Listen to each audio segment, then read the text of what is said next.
Hey YouTube, this is Jennifer Hiles. I am actually going to make a quick video this time. I'm going to try to. I attempted to make a video the other day and I tried to upload it like 10 times from my phone, but for some reason it just won't go, so redo it real quick. Just a few little updates on how my journey and everything is going. I don't know where I left off in the last video, but I was supposed to get an embolization from Dr. Ortiz on the 15th, last Monday, I believe. And that did get canceled, and at first they kind of said it was just for like financial reasons, which I don't understand. But nobody's really talking to me or informing me on anything that has to do with that. Like, I've tried calling everybody and they all just kind of tell me they don't want to be the one to tell me, or they don't want it to be hearsay, so I'll call the actual person that should tell me, and she told me that she wants to get more information or like get a better, I don't know, basically don't want to tell me anything, and I don't know when they'll tell me. But I do know that, like, when I told Dr. Wayner that I didn't get the surgery, because he didn't even know until the next day that I didn't get it, but him and everybody in his office didn't sound very happy about it. I don't really think that that should have happened. I think it is unfair, but I don't really know what to do about it. It's kind of out of my hands. At the time, Dr. Wayner kind of just told me not to worry and that he would handle it, which made me feel really happy because he cared enough to be like, don't worry, you know. And he said he's going to have a meeting with him the following day, which would have been the 17th of August. But like I said, I still haven't heard anything, so the most I can do is like hope and pray that everything works out. And I do believe that everything happens for a reason, so hopefully that's the case in this as well. I guess in the end, I'm really just hoping that he does want to do it and we figure out a way so everyone can be happy and get stuff done. And I hope that he wants to do it, because I think it's kind of scary to have somebody do something on you that doesn't really want to, if that makes sense. So, I don't know. I guess I'll just pray and wait and see how it all pans out. My AVM, okay, before that, like around the 14th of August, my nose started bleeding again, a little from this side and then more so this side. It is not as bad as it used to be at all. Like, it was pretty much like a regular nosebleed, but I shouldn't be getting nosebleeds anymore, so I asked Dr. Wayner to check it out, and unfortunately the AVM is growing back in my nose. It's kind of confusing because I thought they got it all out, so I don't understand it still. But I guess it is what it is, and at this point I just really need the embolization. That's kind of like, if they could put it all out on steps, that's where I'm at. That's what I need, is the embolization. I kind of feel like it's a little bit in my lip. It's just, I don't know, like I said before, this is all thick skin, but my lip just feels really sensitive and big, and I don't know, like right here it just kind of feels hard and pressury. I don't know, it just feels overly hard. I've never had an AVM that like feel like that, any part of my AVM before. And then now I can kind of feel something like behind my nose pushing up, so it feels like a lot of pressure. And in a way, like, I remember, like, I used to have the AVM all right here, and this piece on my nose before, it used to really feel like a lot of pressure like that, but a little bit different, but kind of the same, in the same kind of way. That's what it feels like behind my nose. So I just hope that when they do figure out what to do with that, like maybe just embolization can fix that, hopefully, and that my nose doesn't get like ruined or anything in the process of trying to figure all that out. So,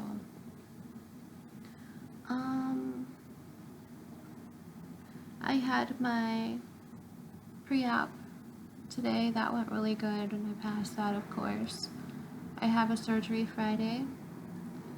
I have no idea what they're doing in there. When I was in pre-op, the people told me that they were, what'd they say?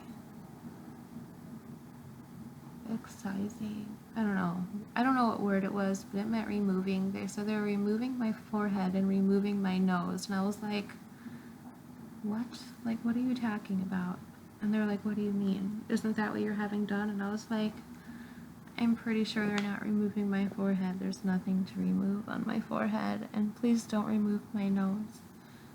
So they didn't even know what I was in pre-op for. But as far as I know, he wants to fix up the scar. I don't know what else. I knew he wanted to do my lip before it, but I think we're gonna give it some time to see like if the AVM continues to grow in the lip or not, because I'm guessing if it has to be cut anymore, if it keeps growing, they're gonna have to keep cutting it down. So it would be pointless to do the whole Cupid bow thing in there and then just have to cut it up again.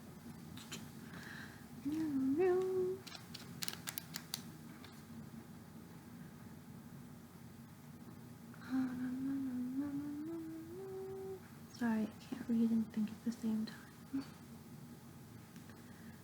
But yeah, like we leave next Wednesday. Today is Wednesday. In 1 week I'll be gone from this apartment. I'll be on a train home. We've been getting ready, like sending boxes home. People sent so much stuff, like so much stuff.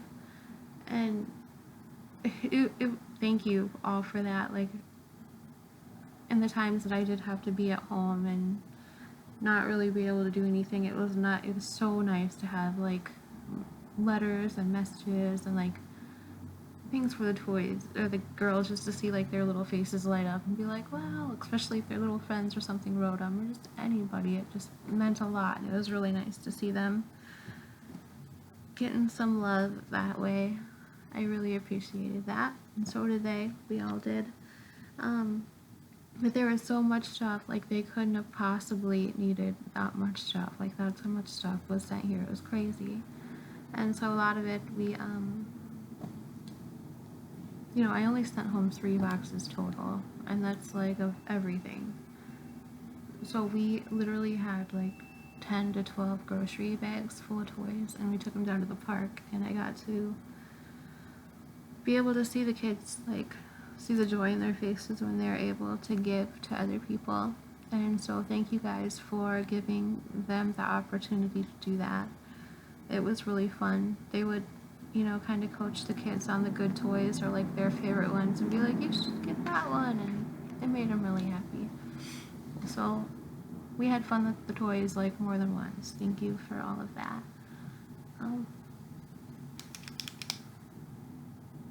It'll be nice to get out of here. The apartment's kind of starting to gross me out, honestly. I think it's the New York cockroach thing kind of creeps me out. I can't handle it. But other than that, like the city, I'm gonna miss the city a lot. I really like our neighborhood. Like I went outside the other day and someone's like, Jennifer, it was really nice. Like you get to know people, and like there's so much, just even on the block surrounding us, way more than the entire town of Huron combined. Like I really do like it here. But it'll be nice to see everybody. I'm excited to see my family and stuff. Of course, my family, my friends. And it was nice to have my family here for support, but like it'll be nice to have everybody else to talk to as well. Like I missed everybody a lot. A lot.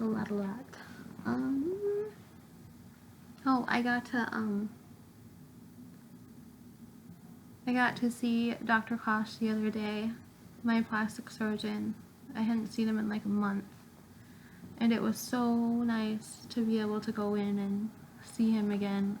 Oh, I just get so happy whenever I get to go see him. And so do the girls. Like, his whole staff is just amazing himself. They're all just really caring, like, good people. Very good. I don't know.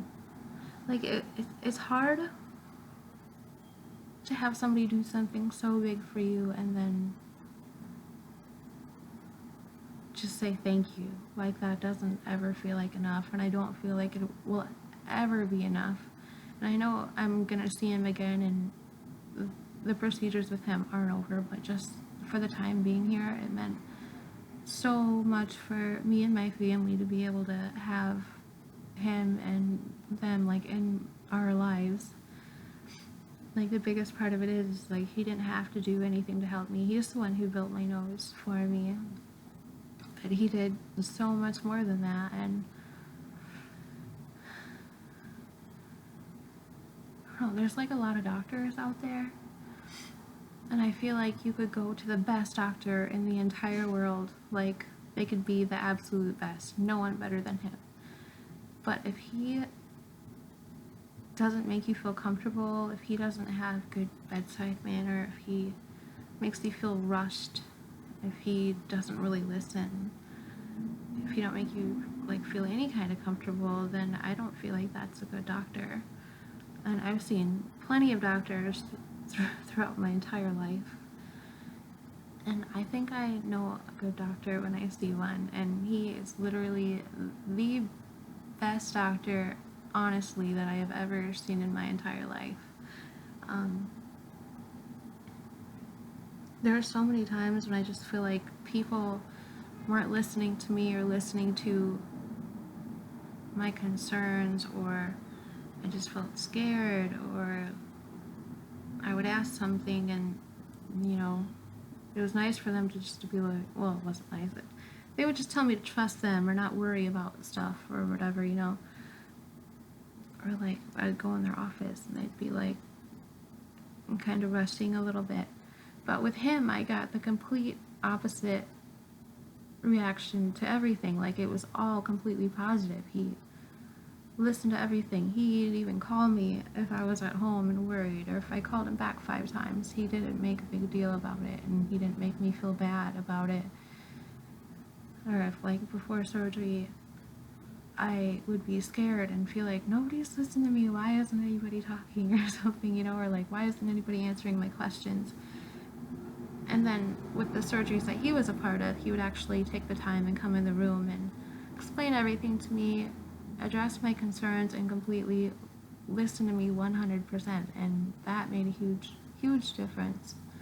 Like, when I went in the surgery room, he would just, you know, have a smile waiting for me when I went in there, and it made it not so scary. And he'd put on music for me and notify Dustin when I was done, come in the recovery room and see how I was doing. And I don't know, just all those things make you a good doctor. Like, you have to have people skills and, like, actual cares for them, and he has all of that. I feel like he's the best plastic surgeon probably ever. Highly recommend him to anybody. Thank you, Dr. Cox.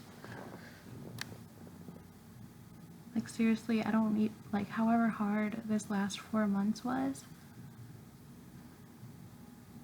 I cannot picture going through this all, like, without him on my side. That just sounds terrifying, honestly. Without him, it would have been like a whole different thing. It wouldn't have been, my days that were hard would have been harder without him, honestly. So it's kind of hard to tell him goodbye, but I know that I'll see him again. And I think within like 6 to more along 12 months, because of all the scarring and stuff, he just kind of wants to let that heal and let the nose settle for a while. But in about 12 months, I'll be able to come back and see him again and go from there wherever we need to go. Other than that, I think I'm gonna let this go. If you haven't seen my GoFundMe page, you can go to www.gofundme.com/Jennifer Hiles. And like I said, I'll be coming back and forth for the next year, so if you could just even give that a share, that would be awesome and help out so much. Thank you guys. Have a good day. Bye.